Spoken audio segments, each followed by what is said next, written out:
Hi guys! Today, gusto ko lang i-share sa inyo the reason why I'm still not convinced kung na mag-invest sa condo as rental investment. Meron naman akong option or choice. I have the biggest chances to basically buy condos. Pero still, hindi talaga ako at ang asawa ko still not convinced. The bottom line is, isa yun sa reason why I don't invest is yung condo juice. 'Di ba?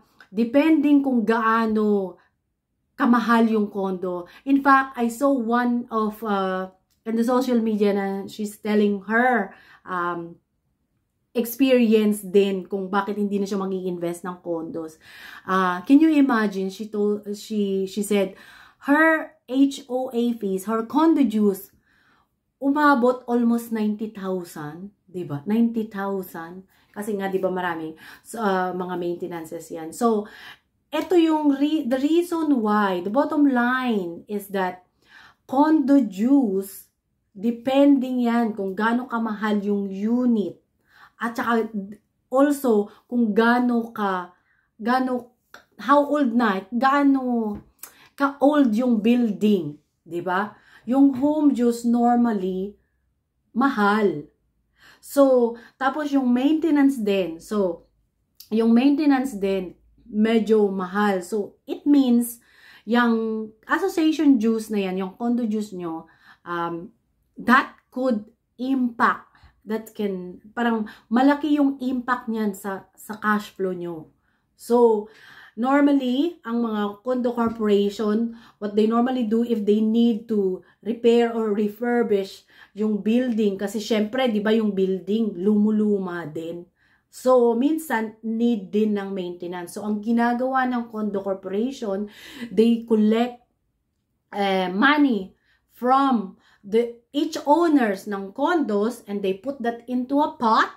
And then that money, they will use that to repair or refurbish kung ano yung need na gawin sa mga common areas ng condo unit. And then, of course, if that's the cost, if the cost is high, the maintenance is high, then the condo dues will be higher as well. So, di ba nakikita nyo? So, imagine mo yung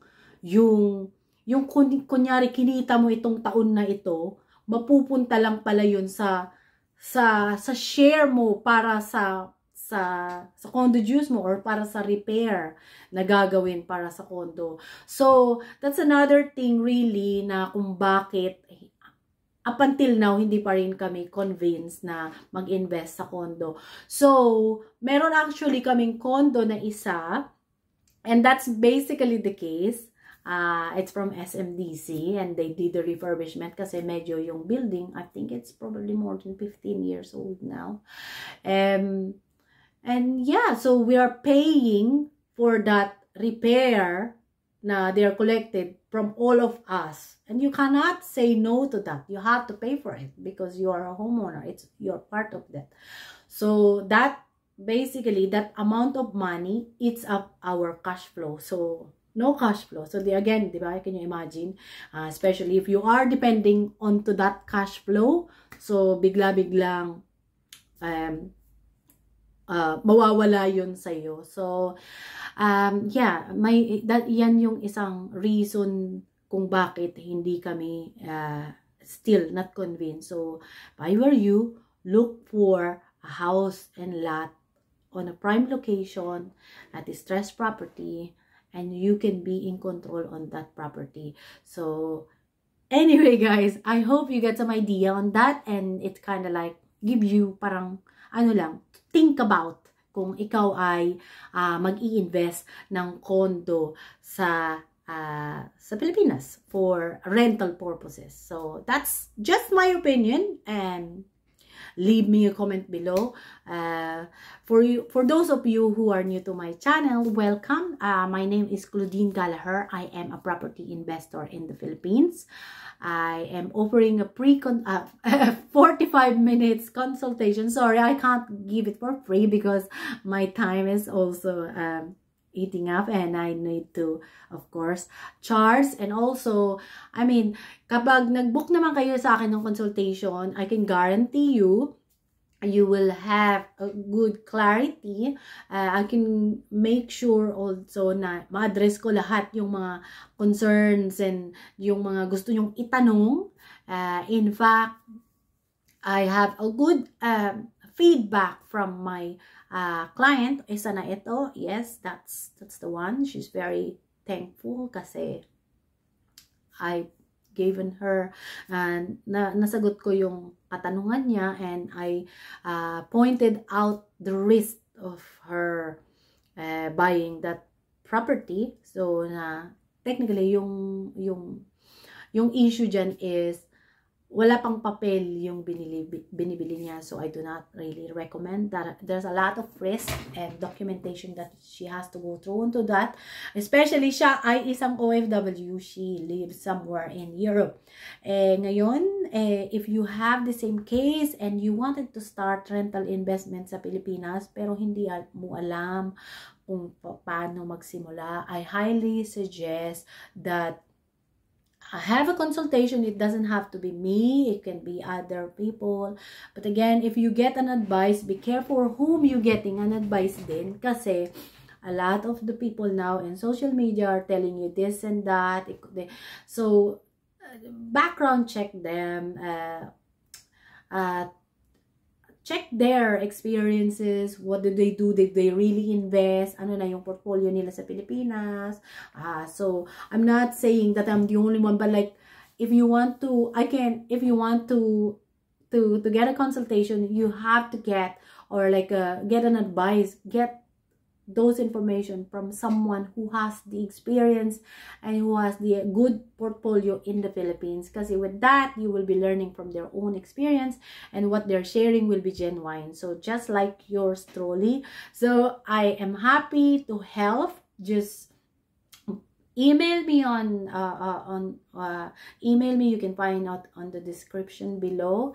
Email me and book your consultation today, and we'll help you to get through to your rental investment dream, and we'll make sure that you are starting in the right track and you get a clarity kung paano talaga mag-start ng rental investment. And if you're saying you are an OFW, well, don't worry about that. Kahit ako, I live abroad habang nag-i-invest ako ng rental sa Pilipinas. So what I just like to do is, gusto kong matulungan kayo na makabili ng rental apartment na yung magka-cash flow at saka yung right property. So if you can avoid condo, it'll be better kasi ang cash flow dyan hindi masyado. And then, like I mentioned on my previous videos, condo, I'm not really convinced, and I don't highly recommend, because it will really impact on your cash flow. So again, if you wanted to invest in real estate in the Philippines, I'm offering consultation call, and I also offer one-on-one mentorship. But of course, this will cost some money. But look, when I was doing my education with real estate investing, I pay probably 10 times more than what you are going to pay me, even just for the consultation call. So yeah, that's how I am. I'm just returning now what I know, because I want to share, and I want more Filipinos to be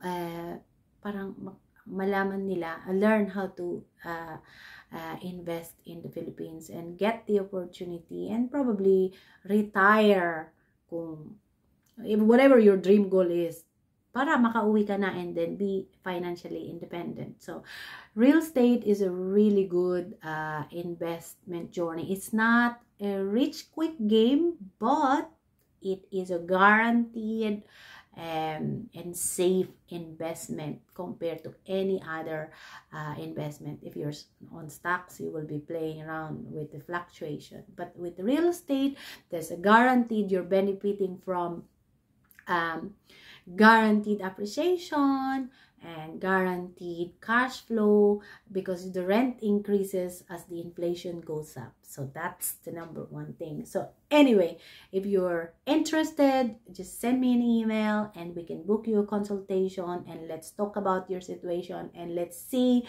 and let's help you to start moving with your rental investment goal. So it was nice talking again. I will see you on my next video, and please do check my other videos as well para magkaroon kayo ng idea kung sino ako, and then yeah, because I'll be very happy to help. I'll see you in my next video. Bye for now.